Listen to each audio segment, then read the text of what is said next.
Good morning, Nigeria, and welcome. This is Enterprise Morning, reaching you from Enterprise Television from our corporate headquarters in Lagos State, Nigeria. I am Henry Igwebike, and let's kickstart today. Very wonderful, bright day with our newspapers, looking through everything that we have going on right there. And from that, we would move on to our conversation for today. Do well to be part of what we do. Have a saying what we say. You can find us, reach us when you visit us at enterprisetvnews.com. You may equally like, comment, and follow us on all our social media platforms at Enterprise TV is 7. Let's get talking today. I am Henry Igwebike, and joining me is Barrister His Greatness Agadaigo. Thank you so very much, Barrister, for being here. We truly do appreciate you. My pleasure, happy Wednesday, happy New Year of hope. Although not renewed hope, but year of hope, hopefulness. not year of renewed hope. Not renewed hope. Not renewed hope, but suddenly. Yeah, because Nigerians are obviously tired of the renewed hope already. In less than one time in office, Nigerians are obviously tired of the renewed hope of President Bola Ahmed Tinubu. God's hope is not political. It's not subject to political campaigns, and it's not subject to what people do for God. But we get this God's hope just absolutely based on His divine mercy. Beautiful. Thank you so very much, Barrister. So let's start today with what we have from our newspapers. But just before we get to our newspapers, Barrister, let's talk about some of the nasty events happening in Edo State. In Ekpoma particularly, the residents of that area, including students of the university, went all out protesting for the incessant kidnapping happening in that region. And we have it that despite the fact that one person was killed as a result of soldiers who were so indiscriminate in doing that, we equally learned that about 30 students of Ekpoma were asked to face disciplinary measures. They actually been reminded right now. They went to court this morning and they were reminded in prison. What's your take on this, Barrister? That Nigerians can't protest any longer? Our freedom of speech has been dusted to the bin. What exactly is happening to Nigeria of today? The Nigeria of today is, number one, a Nigeria where anything happens, and where there is distortion and perversion of rules, of regulation, of social order. There's complete distortion and perversion. That's what we see. Everything we see now is done upside down. Absolutely everything. Where do you want to start from? Is it the executive? Is it the legislature that do bow and go for sensitive positions? Or is it the judiciary that gives judgments that we see clearly that will destabilize our society, and they go ahead and give those judgments? You will see a judgment, you see a pronouncement you will make that will stabilize the nation, that will stabilize the social order, social political order, that will enhance the electoral order, that will even enthrone free and fair elections. But yet you cautiously, deliberately do the otherwise for reasons that are best to our widest imagination. So we are living in very strange times, sir. We are living in very strange times. And we have accepted this as the new normal. And most absurdly, the new normal. You can imagine, if you remember, this is not the first time it has happened. Yeah. You remember during the hunger protest led by Showore, I think. Yes, end bad governance. Yes, end bad governance protest. Children who protested that they were suffering from pervasive poverty and even hunger strike. They were arrested and put in the correctional service centers. And even you can imagine that officials of Ministry of Justice defended this, and they claimed that those people are. If you remember, he said they were not children; that they were in fact that they were adults. Yes, he said they were adults. He said they were adults. And when we saw those children in the Federal High Court, not only was Nigeria embarrassed, but the whole world was went berserk. That what is happening? What is this? Is this? Is this? Are we sleeping? Are we dreaming? Or is this reality? And the president had to be embarrassed enough to now immediately order those charges withdrawn against them, and even brought them to Aso Rock, maybe to ask for mercy, because if we that's what he, so in my own thinking, that's what he did. He begged them for mercy, for forgiveness. Well, I do not think that was mercy. It was rather photo op. It was photo opportunity. Lots of people saw that as photo opportunities, barrister. Yes.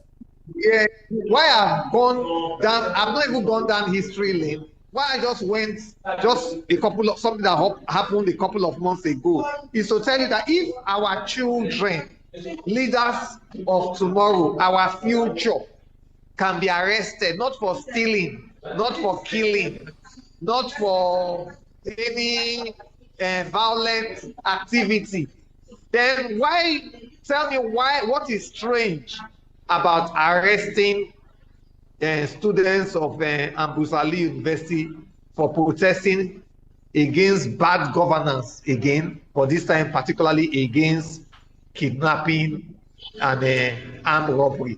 Why should that be strange? We have seen worse than that nationally. So why should that be strange in Edo State? It's not strange, because why are they protesting? In protesting, they are exposing the failure of the government. Of course, you know that Section 14, it says that it shall be the primary duty of government at all levels to provide security and to provide the welfare of its citizens.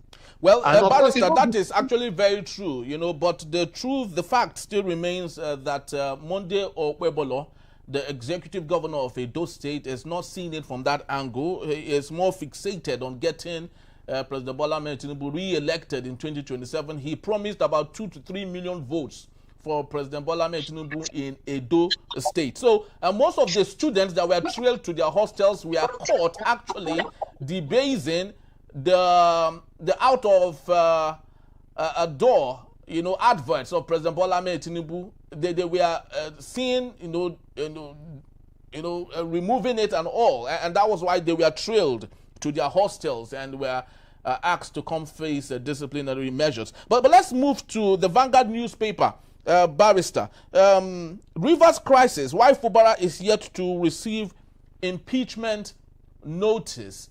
Barrister, speak to us on this Fubara Wike Rivers State House of Assembly feud that is brewing and is disturbing Nigerians from not concentrating on the most important thing. What's your take on this, barrister? I'm very sorry, and I hope you'll be able to forgive me. Before I go here, let me go back a bit. We move backwards so we can move forward properly. The truth about the whole thing is that there are no 2-3 million votes in Edo State. That is just mere fabrication and fallacy. There are no two. I doubt whether even the total electorate that we vote in 2027 in the whole of Edo State will be up to 700,000. I doubt that. Before you start talking about votes for Bola Ahmed Tinubu, that's one.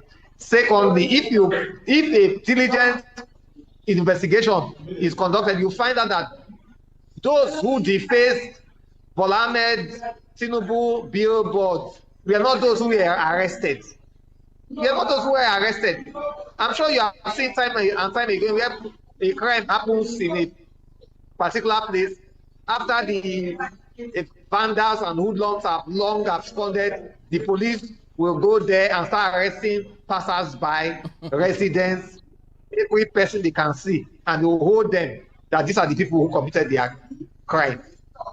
I'm sure you remember during Babangida years, when after students protested, I think students of the University of Benin, if my memory serves me right, the Nigerian military went into Uniben and started harassing students, beating them up, raping students, brutalizing students. Anybody they saw, they harassed, they brutalized. But we thought that that was military era, and that's why we celebrated the birth of this fourth republic. But unfortunately, most unfortunately, because the government has failed in its responsibility to do the most important things, security and welfare of citizens, it has now resorted to these barbaric military tactics of the past that they use in curbing dissent. The action of the police in Edo State, the action of the police for those underage, for those children who were arrested, and the action of the police in dealing with protesters is targeted at one thing, which we should be worried about, is to curb dissent. They use it to serve a note of warning to other members of the civil space that if you come and protest, no matter how worthy, how cost-worthy the motivation of your protest is, we will come hard on you and crush you, and you may spend a good portion of your time in Kirikiri, in Ogwashuku prison, where I am in Asaba, or in any other correctional center. So they use that to serve a warning so that others will not protest, not because of the deface Tinubu's billboard. No, it's a note of warning that a word is enough for the wise. If Nigerians are wise, stay at home, don't come out and protest. That's the intention. So we must not debase it, we must not distract ourselves from it by trying to polish it in any way. It is to curb dissent, it's to curb dissent, it's to curb freedom of speech. Having said that, let me go on. Like I said before, the River State story, I think by the day, it is becoming very clear that Tinubu Nalai Fubara now enjoys the unflinching support of Bola Ahmed Tinubu.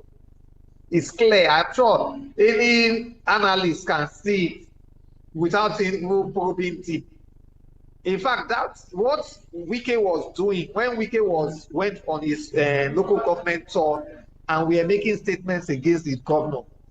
In the true reality is that, and that's why the APC National Secretary came out to speak. The APC chairman spoke at a point. Another APC chieftains spoke in one way or the other. The person Wike was diplomatically issuing warning and his political positions was Bola Ahmed Tinubu. Bola Ahmed Tinubu, because in last month or thereabout, Tinubu invited, in the presence of Uzodinma and the chief of staff, invited Siminalayi Fubara for a meeting in Aso Rock without inviting Wike. And we were not there, but from various reports, what has been reported is that in that meeting, Tinubu sanctioned Fubara to go for a second term.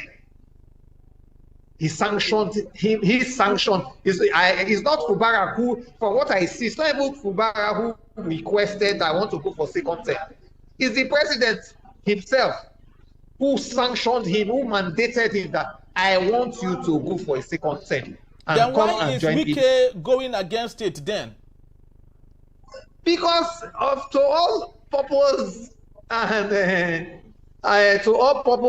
intent, it diminishes his influence in the River State politics completely, because the influence he has is that for him to be able to have a say on who becomes the governor of Delta State, for him to be the sole elector of River State governor, is what has given him this somewhat larger than life status. So now that it is clear that it is on interest other than his own, and somebody who will not represent his interests as well, that is now being nominated for a second term in office, then it means that Wike has no role to play in determining the next governor of River State. So what you are saying, Barrister, sorry to interject there. What you are invariably saying,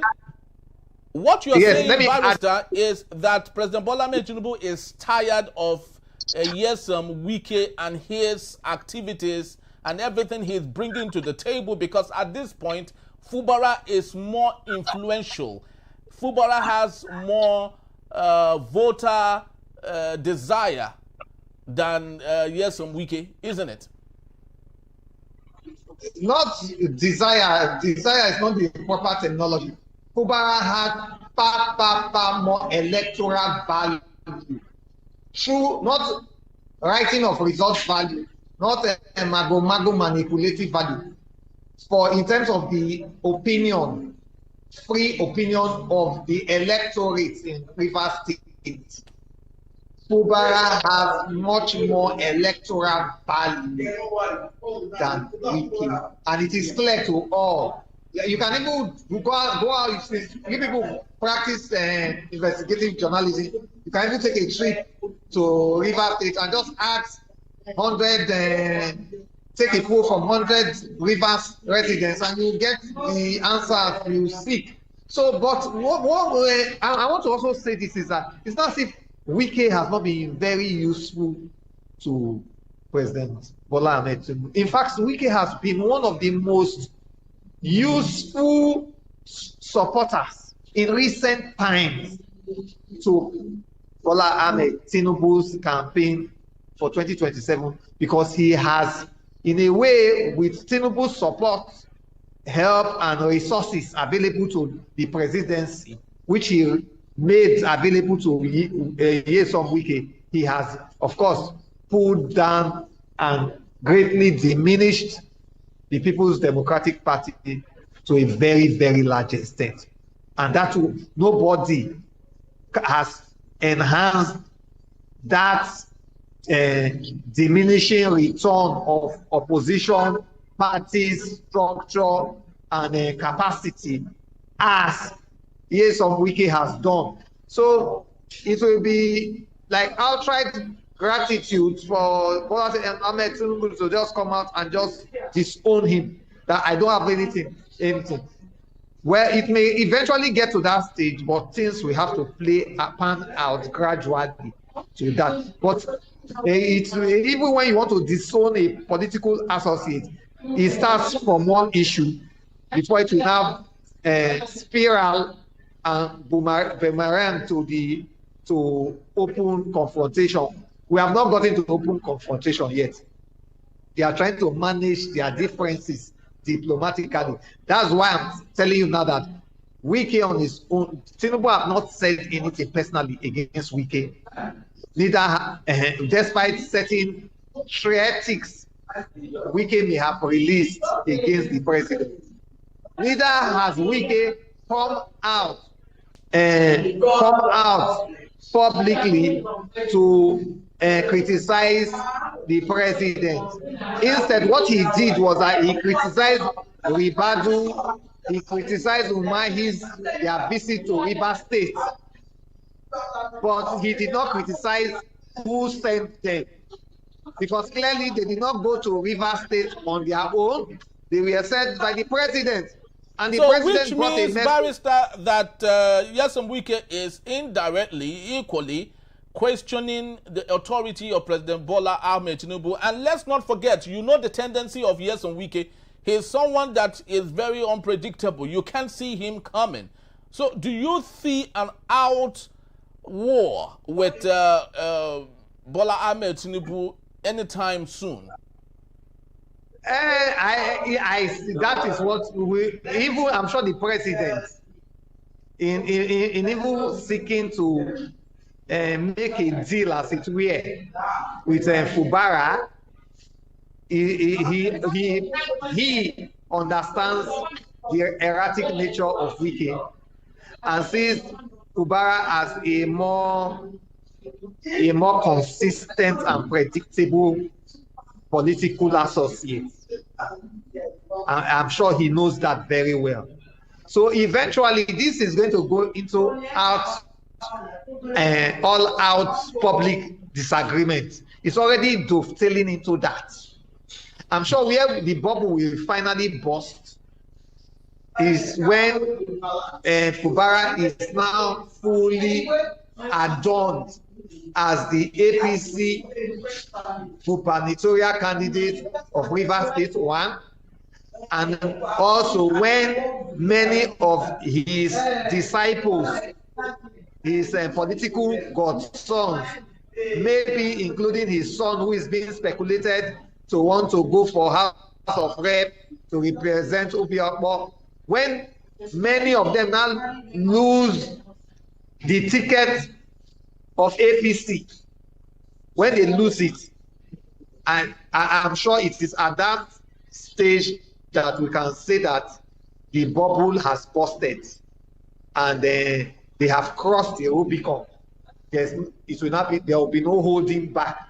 And maybe it will be even good for Nigerians. It will be good for all of us, especially the media. You have a lot of stories, because I know a lot of, when we get to that stage, a lot of revelation will come out. We'll know a lot of things. We're actually waiting. We are very anxious, actually, because it's been a long time coming. We've been waiting for some of these stories to help us, gain some more followers and clickbaits. We'll just be patient, keep your gunpowder dry. We'll get to a stage where I'm sure Yeson Wike does not hold back in revealing things that have been hidden from the public before then. So we'll get to that stage. A lot of revelation. You can see that initially, after they made that deal in June or thereabout, when Shehu Okinbaloye of Channels TV asked Wike that what are the terms of the new deal with Fubara, he refused to tell. He said it's not the media's business. He said it's not their business. That the first one they revealed, it failed because they revealed it. So this time nobody will know. It will be a secret. But you can see that immediately it appears that things are not going his way again. He is the one that started revealing the terms of the deal, the terms of the peace agreement. He who said that it must not be revealed, it must be kept secret, as if it's a sworn oath. It's a sworn, they swore an oath of secrecy. Is now the principal party that is revealing it to us all, what the terms of agreement are. And I'm sure you are aware that the president is calculating that, see, if Fubara runs for a second term in office with the kind of popularity he enjoys presently, he can also use that as a kite to also sway the voters, the residents of Rivers State, to also vote for President Bola Ahmed Tinubu, not because of any of the benefits of the renewed hope agenda, but for the singular sake of Nalayo Obara. So the president knows that. But if the campaign is anchored by someone like Wike, except through coercion, force, and compulsion, it is most likely that majority of the Rivers electorate are going to vote against the APC, and those are his immediate and more important considerations. All right, which have made him turn his back, as it were, on Wike and fully align himself with Fubara. And I think that this alignment is being clearer by the day. If you normally watch journalists hangouts in TVC, you'll see that one of the spokesperson there their language is changing because they are not saying where the body language of the president. So the commentaries they appear to be making these days is now shifting as well towards the position, the alignment of Bola Ahmed Tinubu.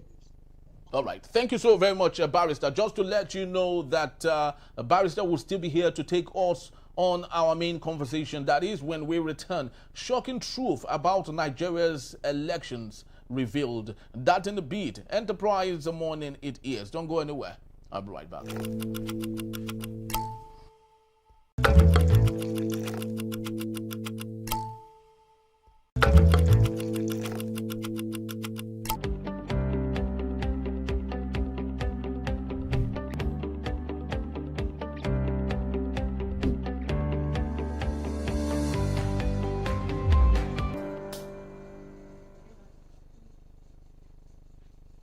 Thank you so very much for being back, and if you just joined us, this is still Enterprise Morning, reaching you from Enterprise Television from our corporate headquarters in Lagos State, Nigeria. Let's move straight to our conversation for today.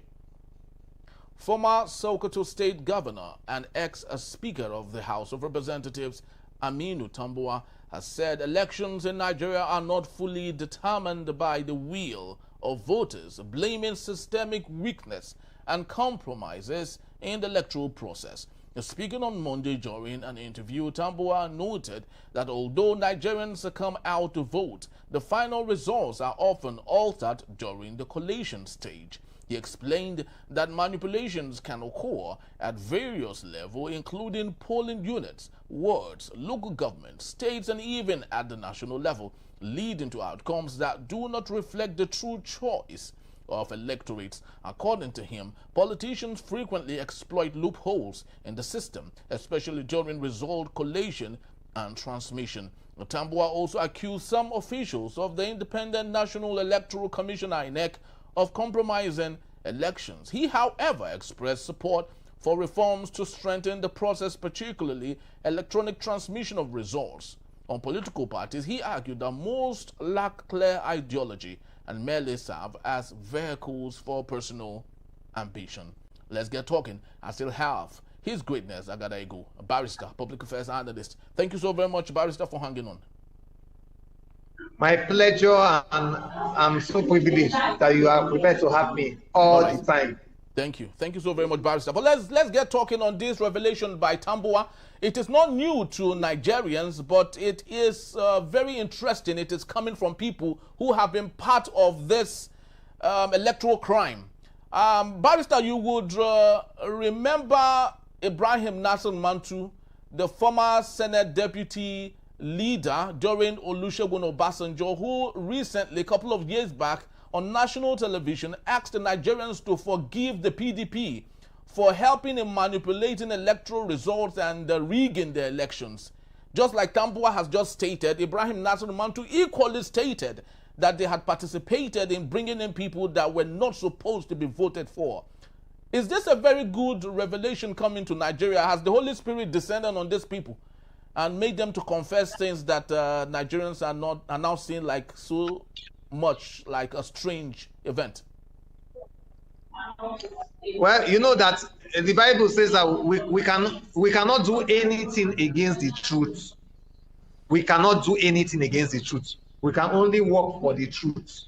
And the Bible says, you shall know the truth, and the truth shall set you free. And again, too, you can only hide the truth for so long. A day is coming, I can assure you, all the secrets being held down by APC will be revealed. All the closed door deals, closed door meetings that, in fact, those held in people outside the shore of Nigeria for the sake of protection of the secrecy, it will be revealed. If it's not revealed by those who eavesdrop, it will be revealed by the players themselves. It's just natural. It's a part of human endeavor and part of life. That secrets cannot be kept forever. Just like we say, there's an expiration day to office holders. There's an expiration day to protection or high-level protection of secrets at all levels, even in America. Things that were done and that people felt they were confidential, so confidential. I'm sure you see cases where they are now being declassified for everybody to see, everybody to know, so that proper lessons can be learned. The essence of this kind of revelation, I hope, is that present day office holders, past office holders, and ordinary Nigerians, and future, especially future office holders, will learn the right lessons and have the right leadership philosophies, so that when they are so opportune to assume leadership roles in whatever level, they will now have no choice but to do things differently. So it's a welcome development. It's a very welcome development. And I think it gives hope to our political evolution, that if these things are being revealed at this stage, clearly, I'm sure those who are in office today who are doing some high-powered deals and the rest, at least let it be known to them that all they are doing will be revealed and history may not be kind to them. Yes, Barrister, it's a wonderful revelation, just like you did say. But how can we avert this in the future? Because this is dealing with our electoral system and processes in Nigeria. Nigerians come out in droves to vote for people they feel would serve them. INEC with the judiciary would go against these desires of the people and give us people that do not represent us and do not do the things the generality of Nigerians want. It is a wonderful revelation that is coming from politicians after they are not in power or they are no longer relevant. But how can we better avert this in the future so INEC, judiciary, the security, politicians can better help Nigerians decide the best persons that would lead them? And that's exactly the point I was making. I just wanted to lay the foundation clearly, that the Bible says that you will know the truth, and the truth will set you free. The truth will set you free. So, and I'm so grateful that this revelation is coming at this particular time, than no less a person than Honorable Tambuwal, former Speaker of House of Rep, former two-time Governor of Delta State. So it gives me hope Delta that State, actually. No, Sokoto State, I said. Yes, okay, yes. All right, I think we lost a barrister there. He was speaking to the revelation by Tambuwal and stating that it was a welcome development, that he is coming out now to state some of these facts. But the question is, as much as we believe that it is better late than never, how can we better avert this? Barrister did say a time would come in this country when Nigerians would know what was done behind the curtains with the APC. A time would come when Nigerians would know who truly won the elections in February 25th, 2023. A time would come, like Barrister did say, that some of these things would be made open. As much as we believe that restitution is good, that confessional is awesome, but the question is, if that affects continuously the type of people who serve us, of what good then is the confessional when the deeds are already done? And that is what we're talking about today. I truly do hope that Barrister will join us so he can finish up on the thoughts that he has. Barrister, are you there with us now? All right, so while we wait for Barrister to join us, I'd love you to please do well to subscribe and follow us on all our social media platforms at Enterprise TV7. This is still Enterprise Morning, and I'll be right back. Please don't go anywhere.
available. Get your copy now. For details, contact 0706 9637 935 or send an email to enterprisetv@gmail.com. Citizen Jones selected prologues, a classical compendium of compelling arguments. The highly anticipated book titled Citizen Jones Selected Prologues is finally here.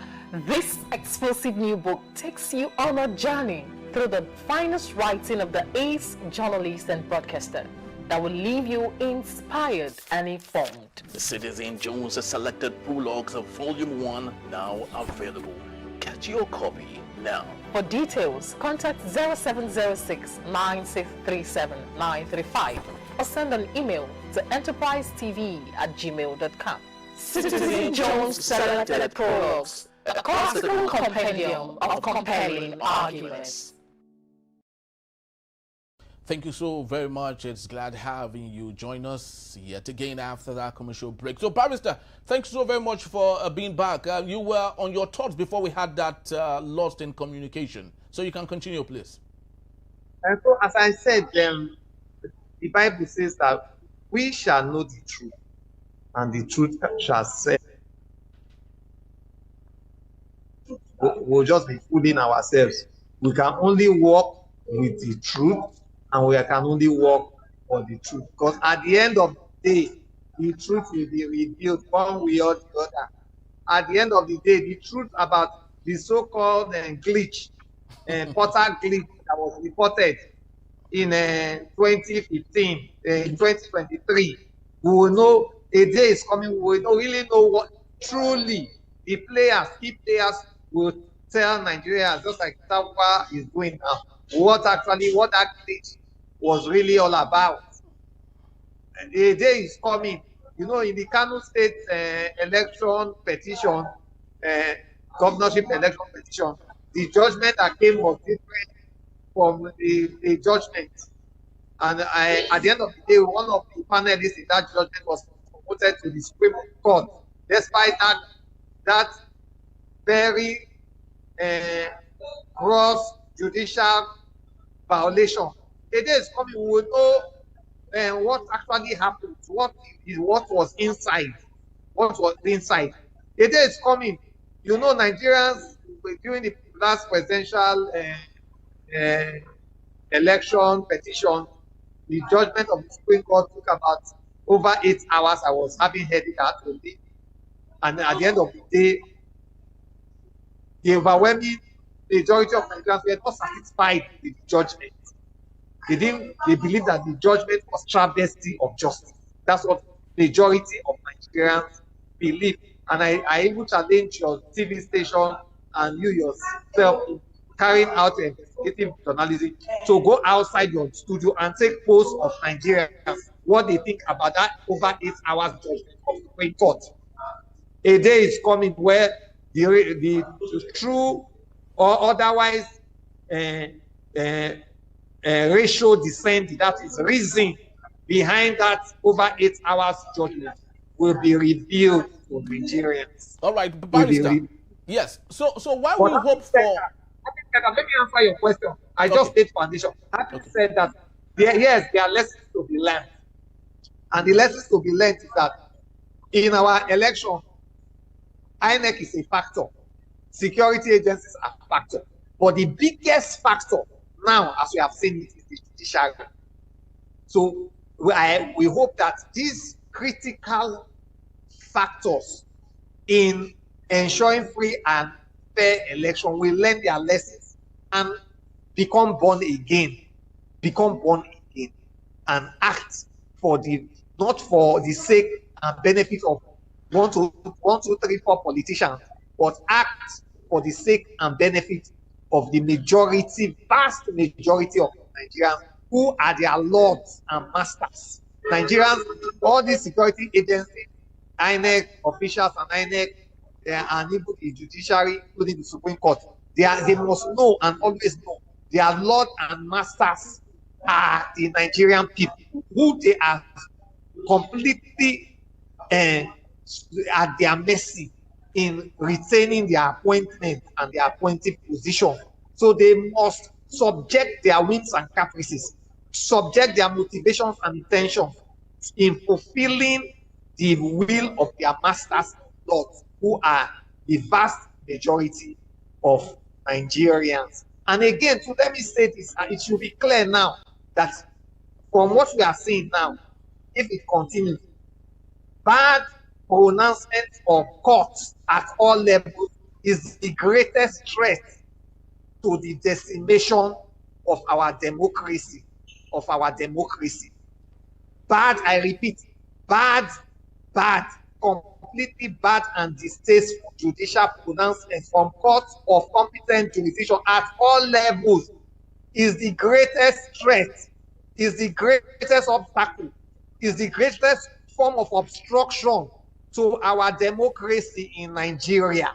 And I'm so afraid every day I go to bed that a day may come where a court will give a judicial pronouncement, maybe High Court, Federal High Court, maybe Appeal Court or Supreme Court, that will set the 36 states plus Abuja in a state of emergency and set the entire Nigerian Federation on fire. We set the entire Federation on fire. And my prayer is that, my humble prayer in the year 2026 and always, is that the judiciary will act in a way that this will not come to pass. Thank you. Thank you so very much, Barrister. I truly do appreciate you, because not many people like you are a stakeholder within the judicial sphere. And I'm so grateful to you that you are courageous enough to speak truth, even when you know that you have a stake, you have a skin in the game when it comes to judiciary in Nigeria. So I truly do congratulate you. So as much as we lay so much blame on the institution, let's talk about individuals for a bit in the next 90 seconds, if we may. Whilst growing up, Barrister, you will agree with me that our parents, our teachers will tell us it was an admonition. Do not take what does not belong to you. Even if it's an eraser, a sharpener, or pencil, if it doesn't belong to you, don't take it. Our parents will tell us when we bring back things that do not belong to us, our parents will discipline us and ask us to take it back where we got it from. Unfortunately, we have pockets of leaders, grandfathers, that we should be looking up to. These are the same people committing the same crime our parents and our teachers while growing up would tell us not to do. How can we safeguard these, our grandfathers, our fathers' mates, that are becoming part of the criminality in elections in Nigeria? Well, the truth about the thing is that times have changed drastically, and not only in Nigeria, in the world generally. Like I told you, that in almost every sphere there is distortion and perversion of purpose, of values, and of intent. Complete perversion. The perversion, distortion. And I'm sure, even leaving the political space, I'm sure you have heard something like Yahoo Mothers Association. They even go to church for Thanksgiving. People who are committing cyber fraud, their parents gang themselves up into an association where they celebrate it. They are not only celebrating it, they go to the holy temple of God to offer thanksgiving for giving their children a great success in their criminality. You can, what kind of perversion can be worse than that? So the perversion comes through our social sphere, political sphere, spiritual sphere. I'm sure you have heard of fake prophets of God. The prophet will tell you, so 1 million and you will get 1 billion tomorrow. So if the spiritual sphere is not even left out from this perversion and distortion, we have the men of God who are fake are more than those who are true. And majority of Nigerians worship in temples of God every Sunday. So it means that we are even more disposed to fake men of God than the true men of God, because the true men of God are few. So this our values have been corroded. Make it anyhow you like or you can. But what is important, do not be penury property. Just take it. Before they say good name is better than riches. Now, in town, riches is better than good family name. Before they said no food for lazy person. These days, even if you are lazy, make sure you get food one way or any way you can. So you see the distortion in our social order and in everything. And unfortunately, those who are supposed to be elders, even in the legal profession, those who are supposed to be elders to ensure that the right thing is done, to refuse this distortion and this perversion, they have hidden their head in the sand. They have hidden their head in the sand. For many reasons, I do not have this 60 or 90 minutes to lay out. And so Nigeria is just like a ship without rudder, a rudderless boat, rudderless ship in the very, very high seas to very, very high ocean. So it is the only saving grace we have, which I stated earlier, is just the mercy of God, just the abundant mercy of God. And I hope that even in this profanity, we still have very few courageous citizens of Nigeria who is able to speak truth to conscience, truth to power, truth to the vast majority of Nigerians who appears to be doing the wrong thing and are contented doing the wrong thing. So I just believe that this mercy of God will now echo and megaphone these wise counsel from these very, very few Nigerians so that we'll have a change of heart, especially in the new year. If you watch now, many of the churches now, including my churches, we are involved in 14 days fasting and prayer. We are involved in 21 days prayer and fasting, 30 days, 40 days. But after prayer and fasting, the Bible says that if my people will repent, seek the face of God, humble themselves, I will hear from heaven and will forgive them their sins. But even after God, we are question, are we going to continue from our old ways? Shall we continue in sin so that grace will abound? Will we continue in our old ways? We have brought a new INEC chairman who is trying to bring new rules on board. But even in bringing those new rules, regulation, procedure, and promises, will we continue with our old ways? If we say no, we are not going to continue in our old ways. 2026 and beyond will see remarkable changes. But if after all said and done, all said, fasting, prayer, new policy pronouncement, new promises made, new objectives set out, we continue in our old ways, we will continue to see dwindling, diminishing returns in all sectors of our social, spiritual, physical, political life in the Federal Republic of Nigeria. On that note, have a blessed Tuesday, sir. Thank you. Thank you so very much, Barrister. We truly do appreciate you, and we 100% concur with everything that you have said. A great thinker once said, show me a prosperous country, a great nation, and I'll show you a leader who is good enough, a leader who came into power because the people wanted and needed him. But show me a country that's debased, a country that is below par. And now we'll show you a leader that is corrupt, a leader that came into power not because the people wanted them, but because they wanted to enforce themselves on the people. And the truth of the matter is, where does Nigeria lie in the divide? That is one question that we all need to answer. But of course, let us know what you think about where Nigeria belongs when you visit us by dropping your comments on our comment session. That's the time we have today. Love to say thank you to you, Barrister, for your time and your insights. We truly do appreciate you. Always a pleasure, and always thank you for giving me the privilege of expressing my thoughts and ideas. I do not take it for granted. It's an honor.